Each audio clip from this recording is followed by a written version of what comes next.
सो आज का टॉपिक है फिलहाल हम शेयर मार्केट में कैसे स्टॉक की रिसर्च करें, एनालाइज कैसे करें उसको बेसिक। ठीक है, तो इसमें बेसिकली हम देखते हैं तो मेन दो तरीके आते हैं। पहला कौन सा रहेगा, टेक्निकल एनालिसिस जिसको सब सुने होंगे, और फंडामेंटल एनालिसिस। तो ये दो एक अलग तरीके का माइंडसेट है एनालिसिस करने के लिए, और एक अलग तरीके का सिस्टम्स इसके अप्लाई होते हैं। ठीक है, दो अलग अलग टाइप्स हैं इसको समझने के लिए। तो अगर इसको इस्तेमाल में लाना है स्टार्टिंग जो बिगिनर है स्पेशली, तो उसको स्टार्टिंग एंट्री मारनी पड़ेगी, जो केवल कह सकते हो कि काफ़ी सिंपल भी होता है, वो होता है टेक्निकल एनालिसिस।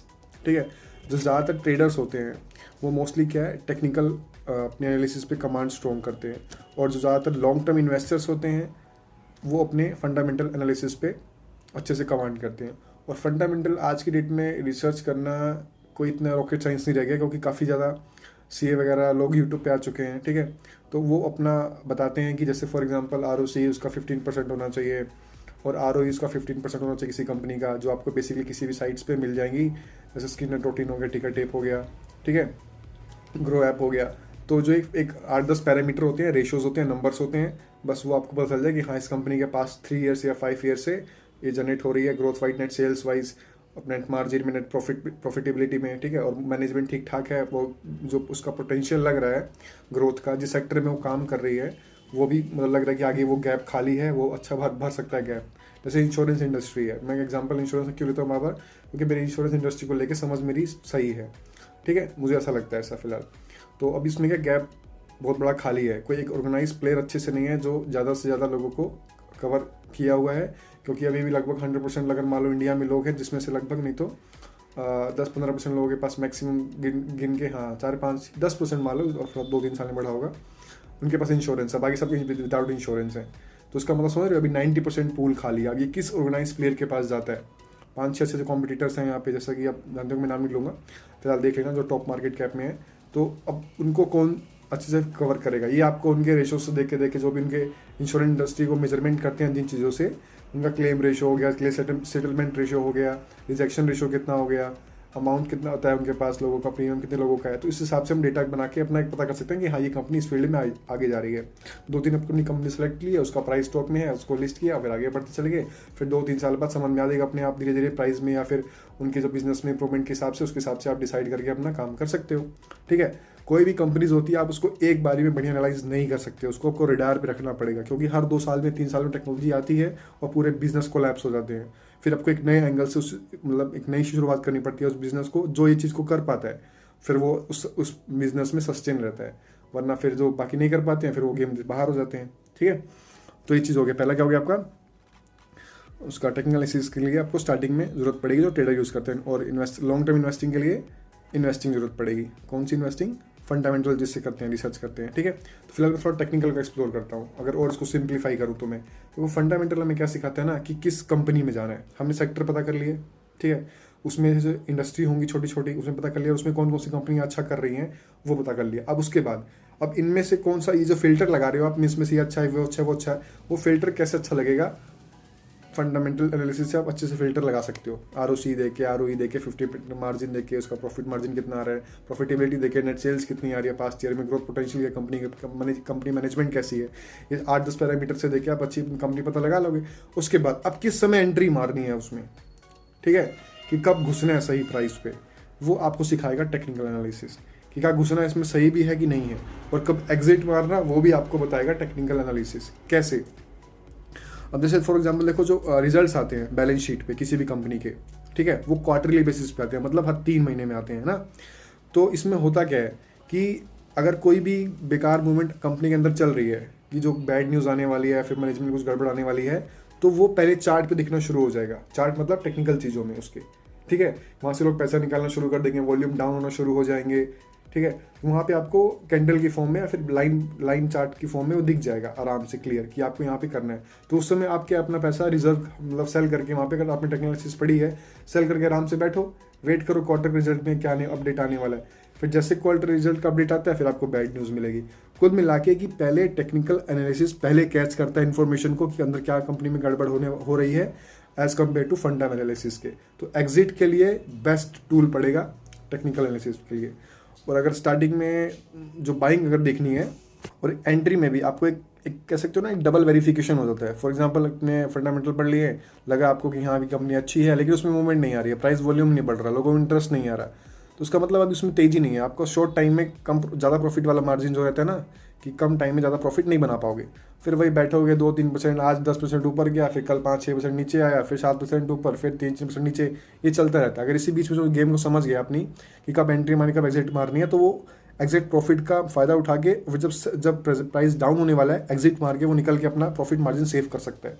जो स्टार्टिंग में इन्वेस्टर्स बनते हैं बड़े, वो ये ऐसे करके अपना पैसा बनाते हैं, क्योंकि स्टार्टिंग में इतनी कैपिटल किसी के पास नहीं होती है। और जो फिलहाल जो इन्वेस्टिंग करते हैं ना, उनके लिए कैपिटल चाहिए होता है भाई 5-7 करोड़ का मिनिमम, तब जाके मजा आता है इन्वेस्टिंग करने में लॉन्ग टर्म। वरना ये क्या 5-10-20-50 करोड़ लाख रुपए आप क्या कुछ उखाड़ लोगे, कुछ नहीं होने वाला शेयर मार्केट में इतने पैसे। ठीक है, 5-7 करोड़ का कैपिटल हो, तब जाके लॉन्ग टर्म इन्वेस्टिंग मजा आता है, अदरवाइज ट्रेडिंग से ही पैसा बनता है। ठीक है, तो ये चीज़ क्लियर हो गई होगी फिलहाल टेक्निकल चीज़ों में कि हाँ। और मैं बेसिकली जो करता हूँ वो टेक्निकल एनालिसिस करता हूँ, मुझे उसमें मज़ा भी आता है और मुझे उस पर रिजल्ट्स भी अच्छे मिलते हैं। कुल मिला के मुद्दे के बाद, ठीक है, आपको जो समझ में आती है, जहाँ आपको रिजल्ट्स बेटर मिल रहे हैं अपने रिसर्च के हिसाब से, उसको आप अपना चूज़ कर सकते हो। और सेकेंड ये कहूँगा कि जो टेक्निकल एनालिसिस है वो हमेशा रिजल्ट में बेटर आएगा, क्योंकि उसमें आपको इन्फॉर्मेशन पहले मिल जाती है और सारा गेम इसमें इन्फॉर्मेशन मिलने का है। अगर आपको सेम जैसे अडानी के स्टॉक प्राइस गिरे, अगर वो इन्फॉर्मेशन हिंडनबर्ग वाली अगर आपको एक दिन पहले मिल जाती, सारा माल बेच कर एग्जिट मार सकते थे, उसी दिन आपका 15 से 20% नेक्स्ट डे जो कैपिटल डाउन हुआ उसके प्राइस में, वो आप सेव कर सकते थे। तो समझ रहे हो ना इसमें इन्फॉर्मेशन की कितनी बड़ी वैल्यू है। तो जो टेक्निकल जो इन्फॉर्मेशन है, जो टेक्निकल एनालिसिस है, वो आपको इन्फॉर्मेशन पहले दे देगा एज कम्पेयर टू फंडामेंटल में जो अपडेट होता है क्वार्टर 3 मंथ्स के बाद। तो इसलिए मैं उसको बेटर मानता हूँ एग्जिट करने के लिए वहाँ से, और एंट्री मारने के लिए भी, क्योंकि आप मान लीजिए 10-20 CA हैं, वो पढ़ाई लिखाई कर रहे हैं, ठीक है, जो अच्छे हैं उस फील्ड में, उनके पास एक्सपीरियंस 10-15 साल का, हम उनसे आगे तो नहीं है, लेकिन वो पढ़ रहे हैं, वो उस कंपनी में पैसा लगाएंगे, और जैसे पैसा लगाएंगे वॉल्यूम बढ़ेगा, वॉल्यूम जैसे बढ़ेगा प्राइस में मूवमेंट आएंगी। तो जैसे ये वॉल्यूम और प्राइस का मूवमेंट आपको दिखेगा, आपको टेक्निकल एनालिसिस पे जो उसका भी हल्का सा बेसिक चीज़ें होती हैं, वो उसको यहाँ पे रडार में लिंक हो जाएगा कि यहाँ पे इन्वेस्टर्स का पैसा आ रहा है, तो ऑटोमेटिक हमें समझ में आ जाता है कि ये कंपनी क्या है, अच्छा है, ये आगे जा सकती है, इसमें वॉल्यूम बढ़ रहा है। ठीक है, तो आपने फंडामेंटल की एनालिसिस करने आपने किया भी नहीं, लेकिन फिर भी आपको वेरीफाई हो गया कि हाँ ये कंपनी टेक्निकल केसेस की बेस पे ये स्ट्रॉन्ग कंपनी है, इसमें पैसा इस समय फिलहाल आ रहा है, कब तक आएगा, कितना रहेगा, कितना टिकेगा, ये नहीं पता, लेकिन इस समय आ रहा है, ये चीज़ आपको क्लैरिटी हो जाती है। तो बाकी सारी चीज़ें आगे चलती रहती हैं। तो फिलहाल ये 2 ही तरीके होते हैं, फंडामेंटल और टेक्निकल एनालिसिस। इसके बारे में कोई डाउट हो और ना समझ में कुछ आया या फिर कोई मेरे से छूट गया हो टॉपिक, तो आप कमेंट में बता सकते हैं, फिर मैं उस पर भी एक वीडियो बना दूंगा। और कैसा लगा अपना ज़रूर बताइएगा इस वीडियो के बारे में। Thank you, bye bye. Example of brightness थोड़ा ठीक ठाक कर लें। हाँ, जैसे आते हैं हम, बताता हूँ एक स्टॉक पकड़ के, ये मेरी फाइनेंशियल जो भी सेक्टर्स होते हैं उन सबकी लिस्ट है, बैंकिंग सेक्टर में खासकर। तो मान लीजिए मैंने पकड़ता हूँ बंधन बैंक, ठीक है, तो इसका फंडामेंटल एनालिसिस कैसे होता है। मेरे पास डेटा यहाँ पे आएगा, जितने स्टॉक एज में आए, फंडामेंटल में गए ऊपर ऑप्शन में। अब देखो ये क्या बता रहा, सेक्टर कौन सा है, बैंकिंग सेक्टर है ना, इंडस्ट्री कौन सी है, प्राइवेट है, आपको सारी डिटेल बेसिक्स यहाँ से मिलती रहेंगी। वेबसाइट हो गई, प्राइस क्या है इसका, ऊपर से पढ़ रहा हूँ मैं, प्राइस इस समय 3.7% अप गया, market cap 30,000 crore, mid cap company है जो मोस्टली 10 के ऊपर वाली मिड कैप होती हैं। ठीक है, अर्निंग पर शेयर की बात करें तो 20 है, ये इंडस्ट्री P 70.61 है, और इसका P फिलहाल कितना है, इसका P नॉट गिवन, चलो देखते हैं, कोई बात नहीं। फिलहाल तो ये सारे एक रेशियोज़ होते हैं जो एक इंपॉर्टेंट वैल्यू रखते हैं किसी भी कंपनी के लिए। तो ये अब इसके बारे में पढ़ना लिखना, और भी सारी चीज़ होती हैं, जैसे रिजल्ट्स वगैरह हो गया, सेल्स में कितनी, जैसे इनकम देखो इनकी राइज हो रही है पिछले 10 क्वार्टर्स में, और इंटरेस्ट भी इनके बढ़ रहे हैं, नेट इंटरेस्ट इनकम जो उससे वजह से वो भी बढ़ रही है, ऑपरेटिंग इनकम भी आ रही हैं, और जो भी इंपॉर्टेंट होती है उसको ब्लैक बोल्ड कलर्स में लिख रहा है। ठीक है, नेट प्रॉफिट भी हल्का सा फ्लक्चुएशन में चल रहा है, ज़्यादा नहीं है, ठीक है, ऊपर नीचे चल रहा है फिलहाल, लेकिन नेगेटिव में नहीं है। ग्रॉस NPA इनका स्टेबल है, NPA मतलब एक जो आप NPA समझ रहे हो फिलहाल, कि एक बैंकिंग का रेशो होता है जिसकी वजह से आप लोन पास जो करते हैं, जिसको देते हैं, तो आपको रिटर्न में वो कितना लोन आता है, लोन आपका फंसता तो नहीं है, पूरी पेमेंट टाइम पे आ जाती कि नहीं आती है, तो जितना कम हो उतना बेटर बैंक के लिए। तो इस तरीके से हमारा क्या होगा, वो स्टेबल है। अगर देखोगे पिछले 4 क्वार्टर्स में नेट NPA भी, ग्रॉस NPA भी, ठीक है, तो ये सब होते हैं। और बाकी और रेशोज़ में जाएंगे तो हमें और रेशोज़ में मिल जाएंगे, जैसे इसका ROE जो मैं कहता था कि आपका लगभग होना चाहिए 15% के आसपास, ठीक है, नेट मार्जिन कितना होना चाहिए, ROE कितना होना चाहिए, तो इस तरीके से हम पता कर सकते हैं कि कितना किसी बैटर के लिए कंपनी के लिए होता है और वो क्या ये कंडीशन फुलफिल करती है कि नहीं करती है। और फिर इसके फाइनेंशियल्स वगैरह को देख सकते हैं कि क्या इनकी सेल्स वगैरह पे क्या इम्पैक्ट पड़ रहा है, बढ़ रही है कि घट रही है, किस हिसाब से एसेट्स लायबिलिटी में इम्पैक्ट पड़ रहा है। तो यहाँ से हम चीज़ें पकड़ते हैं। और शेयर होल्डिंग्स का मतलब क्या है कि जो D for example mutual funds होते हैं उनको DIIs कहते हैं। जो डोमेस्टिक इंस्टीट्यूशंस होते हैं जैसे हमारा LIC है वो भी एक DII में आता है। तो वो क्या अपना इंटरेस्ट डेवलप करें कि नहीं कर रहे हैं, तो DII भी देखो अपना इंटरेस्ट डेवलप कर रहे हैं, जो कि अच्छी बात होती है किसी नेशन के लिए। और FPI भी स्टेबल है अपने, उन्हें भी पैसा नहीं निकालने से नहीं है कि वो सेलिंग स्टार्ट कर रहे हैं FII बाहर के लोग भी। तो एक काफ़ी ठीक ठाक कंपनी समझ में आती है फंडामेंटल के कंसेप्ट से। ठीक है, अब हमें देखना है कि टेक्निकल वाला गेम कैसे होगा इसमें। सो वी गो तो टेक्निकल एनालिसिस। इसमें आते हैं फिलहाल हम प्राइस लेवल इंडिकेटर्स।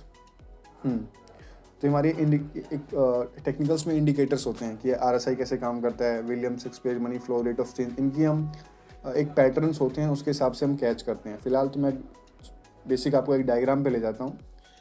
अभी फिलहाल मार्केट ओपन हुआ है तो भी ढंग से डायग्राम नहीं बनेगा। तो ये 1 मंथ का डायग्राम देख लो।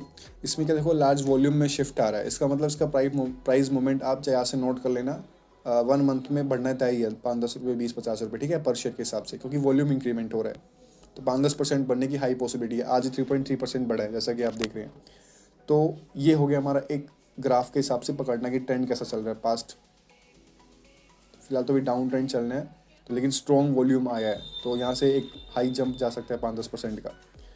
ठीक, प्रोबेबिलिटी है, नॉट श्योरिटी।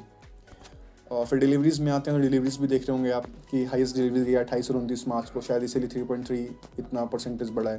तो जिसने कल डेटा रीड किया होगा इसका डेटा कि 29 मार्च को 50% हाईएस्ट डिलीवरी हुई है, तो वो आज मतलब कल शाम की पोजीशन बना के बैठा होगा अपनी, जब मार्केट एग्जिट हुई, और अब मॉर्निंग में भी शायद उसने बना ली होगी, तो उसने ठीक ठाक एक 4-5% का प्रॉफिट जनरेट कर लिया होगा with in a short span of time, एक दिन के अंदर, जो काफ़ी अच्छी बात है। ठीक है, तो इस तरीके से हमारी टेक्निकल्स काम करते हैं। और भी काफ़ी सारी चीज़ होती है टेक्निकल्स में कि वो 1 वीक में उसका कितना वो अपनी ग्रोथ दिखाया है, 1 मंथ में, 3 मंथ में, 6 मंथ में। तो उसके हिसाब से भी हम उसमें बता करते हैं कि क्या वो बुलिश है या नहीं है, और किस टाइम एंट्री लेने का टाइम सही है नहीं है। तो फिलहाल ये सारी चीज़ें हैं टेक्निकल एनालिसिस में। काफ़ी और भी चीज़ें भी होती हैं, तो अभी तो फिलहाल इतना नहीं हो पाएगा इस वीडियो में, काफ़ी लेंथी हो जाएगी। आज के लिए इतना काफ़ी है। कोई डाउट हो तो कमेंट में डाल दीजिएगा। Good bye.